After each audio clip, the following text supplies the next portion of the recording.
Leviticus 17:14 informs us that the life of all flesh is the blood thereof. Once again, scientists are finding out that the truths of Scripture are far more literal than they ever imagined.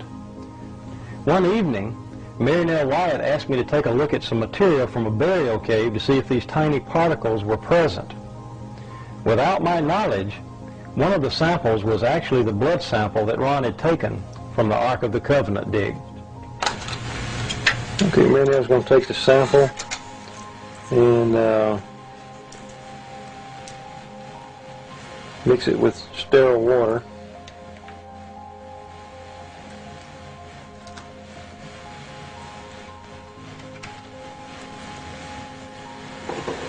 And a test tube there that we've... The sample was placed under the microscope, and as the specimen began to come into focus, thousands of tiny particles, somatids if you will, became plainly visible. At that time, Mary Nell, who was standing behind me, began to weep. As I turned around and saw the expression on her face, I realized immediately that the sample we were looking at was actually the sample that Ron had found to be the blood of Christ.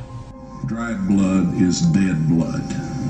Everybody knows that, all right? They can test the blood of the pharaohs, the mummies of the pharaohs, all right? There's certain things they can do.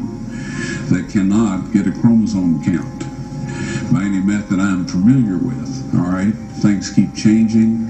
I don't profess to know everything.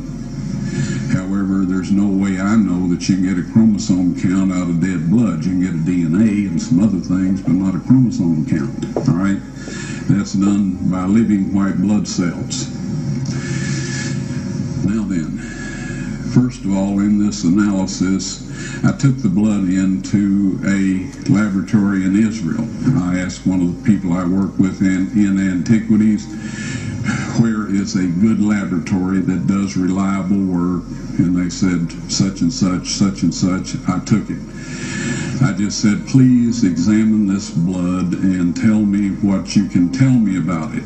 All right? They said, well, look, we're going to reconstitute it. We're going to put it in normal saline and keep it at body temperature for 72 hours with gentle swirling. All right? That's their business. That's great. I said, now I want to be there when you check it out. They said, fine. So I was back. They checked it out. I said, now, they said it's human blood. We can tell that. They did whatever tests they need to do. And then I said, take some of the white blood cells and put them in a growth medium and keep them at body temperature for 48 hours. And they said, well, that'll do no good because it's dead blood. I said, would you please do that for me? And they said, okay, we'll do it.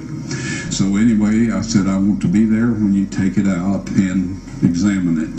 So I was back there. They took it out, examined it under a microscope, and the one technician called the other one over there, and then they called the boss over there, and they were talking Hebrew a mile a minute there for a little bit, and they looked at me and they said, Mr. Wyatt, this human blood only has 24 chromosomes in it. Everybody else has 46. You see, 23 from your mother, 23 from your father, 22 autosomes from your mother, 22 autosomes from your father. You get an X from your mother, you may get an X or Y from your father, all right? This blood had 23 chromosomes from the mother's side, one Y chromosome only. You see, the child could not have developed if they hadn't had the autosomes from the mother.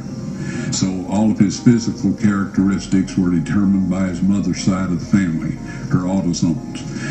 His maleness was determined by this one Y that came from the source, not a human male. Then they said, this blood is alive. And then they said, whose blood is this?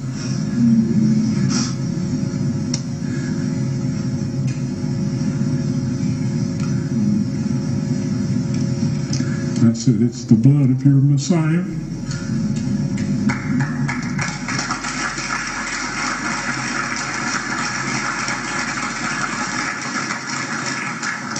And I assure you those men's lives have changed.